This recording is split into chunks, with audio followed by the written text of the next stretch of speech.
Hello friends, I am back in Tennessee and it's December and it's very cold and I already miss the weather of South America, but that's okay. We're here out and about to go look for a very special species of salamander.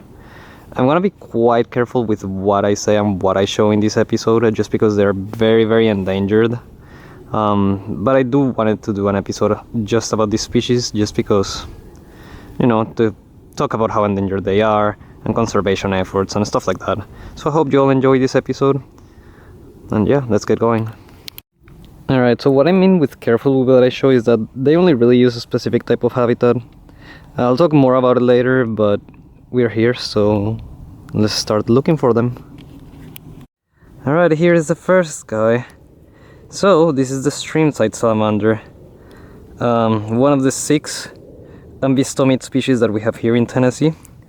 I'll just get them out of the water real quick to get a better look at them, but yeah, I'm not really gonna bother these guys too much, and the habitat too much, just because they're endangered as I mentioned, but I do wanna educate, so let's get on to it.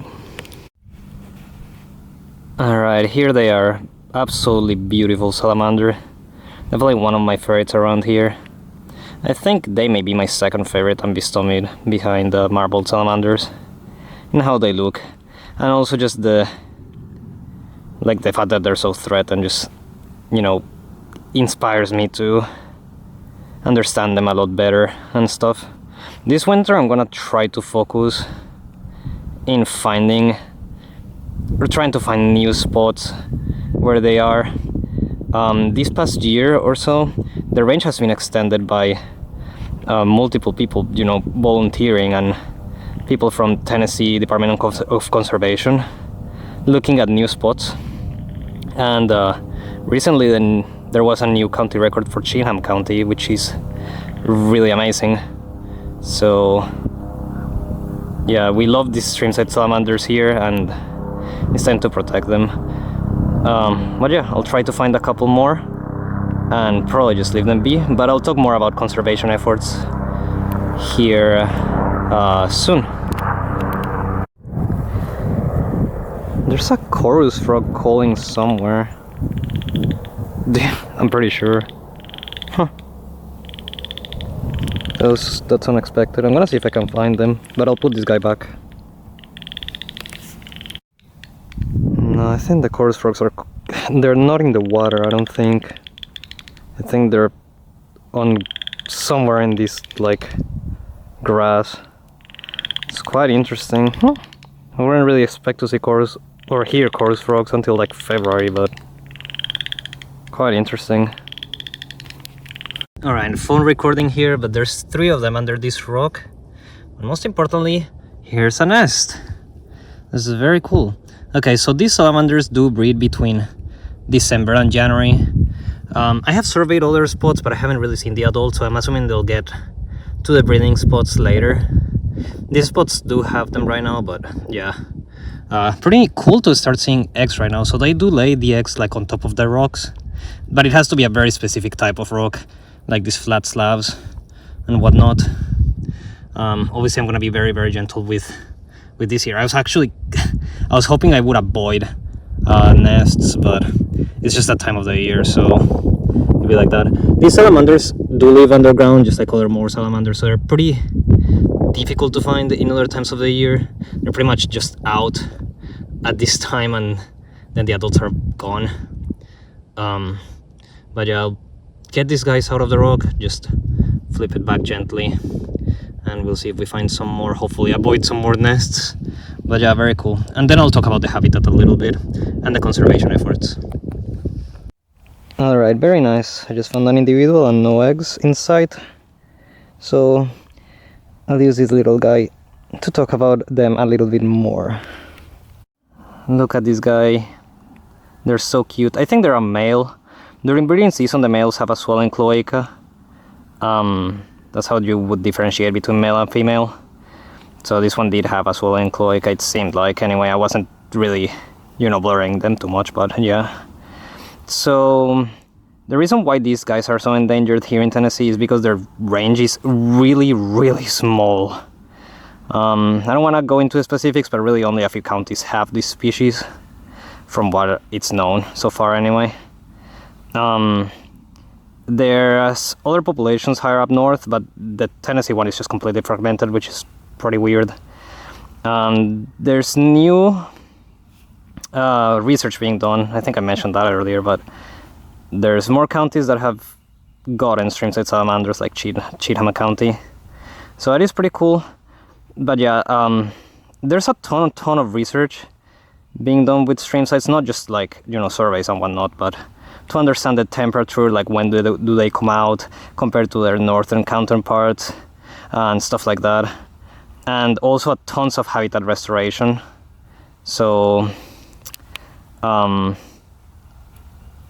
get a better angle here and I'll talk a little bit about that in a sec. Just to talk about the habitat a little bit. So as I mentioned, they're very specific, and as you probably saw already with the nests, they do need these kind of like very flat big slabs where they can lay their eggs on top. So they really don't use like every stream, you know. So it is very specific. And not only that, but the streams have to be seasonal. Maybe not seasonal. There's more stuff that is being understood about them, but this may change. But generally speaking, they're seasonal, so there's no fish around and other predators that can potentially eat them. And the seasonal streams flood during the winter rains, like the late fall winter rains, as well as underground springs that come out of caves and stuff. So they flood with the